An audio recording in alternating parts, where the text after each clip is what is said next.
Hi all, നിങ്ങളോടൊരു ചോദ്യം. നിങ്ങൾ ജിമ്മിന് പോകുമ്പോഴും ഓഫീസിൽ പോകുമ്പോഴും വെറുതെ വീട്ടിലിരിക്കുമ്പോഴും അതേപോലെ തന്നെ കിടന്നുറങ്ങുമ്പോഴൊക്കെ ഒരേ ടൈപ്പ് അണ്ടർവെയേഴ്സ് ആണോ യൂസ് ചെയ്യുന്നത്? നമ്മളെല്ലാവരും മനസ്സിലാക്കേണ്ട കുറച്ച് കാര്യങ്ങളുണ്ട് അണ്ടർവെയേഴ്സിനെ പറ്റിയിട്ട്.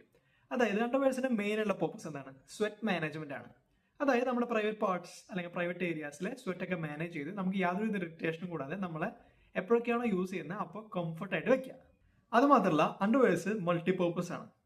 സ്വെറ്റ് മാനേജ്മെന്റിന് പുറമെ നമുക്ക് നല്ല സപ്പോർട്ട് തരിക എന്നുള്ളതാണ് മറ്റൊരു മെയിൻ ആയിട്ടുള്ള പർപ്പസ്.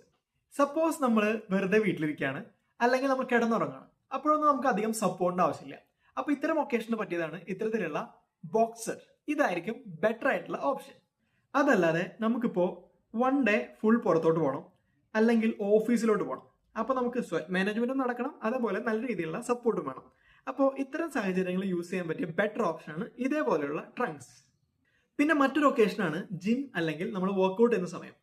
ഇത് പല ഫാക്ടേഴ്സിനെ ഡിപ്പെൻഡ് ചെയ്തായിരിക്കും നമുക്ക് സെലക്ട് ചെയ്യാനായിട്ട് പറ്റുക. നിങ്ങളിപ്പോൾ ലോ ഇന്റൻസിറ്റി വർക്ക്ഔട്ട് അല്ലെങ്കിൽ വെയിറ്റ് ട്രെയിനിങ് മാത്രം ചെയ്യുന്ന ഒരാളാണ്, അപ്പോൾ നിങ്ങൾക്ക് അധികം മൂവ്മെന്റ് ഒന്നും ഇല്ലെങ്കിൽ നമുക്ക് ട്രങ്ക്സ് തന്നെ ജിമ്മിൽ യൂസ് ചെയ്യാം, യാതൊരു പ്രോബ്ലവും ഇല്ല. ഇതൊന്നുമല്ല, നിങ്ങൾ ഭയങ്കര ഹൈ ഇന്റൻസിറ്റി ഉള്ള ഒരു വർക്ക്ഔട്ടാണ് ചെയ്യുന്നത്, നിങ്ങൾക്ക് നിങ്ങളുടെ ജെനിറ്റൽ ഏരിയയ്ക്കൊക്കെ നല്ല സപ്പോർട്ട് വേണമെങ്കിൽ നിങ്ങൾക്ക് ബ്രീഫ്സോ അല്ലെങ്കിൽ ബോക്സർ ബ്രീഫ്സോ യൂസ് ചെയ്യാം. ഇപ്പൊ ഞാൻ പറഞ്ഞതെല്ലാം വളരെ ഈസി ആയിട്ടും ബേസിക് ആയിട്ടും എങ്ങനെ ഒക്കേഷൻസിനനുസരിച്ച് അണ്ടർവെയേഴ്സ് സെലക്ട് ചെയ്യാനാണ്. ഇതൊന്നും അല്ലാതെ വേറെ കുറെ ഫാക്ടേഴ്സ് നമുക്ക് ഇതിൽ ഇൻക്ലൂഡ് ചെയ്യാവുന്നതാണ്. ഇത്തരത്തിലുള്ള വീഡിയോസ് നിങ്ങൾക്ക് ഇഷ്ടമാണെങ്കിൽ എന്തായാലും എന്നെ ഫോളോ ചെയ്യാം.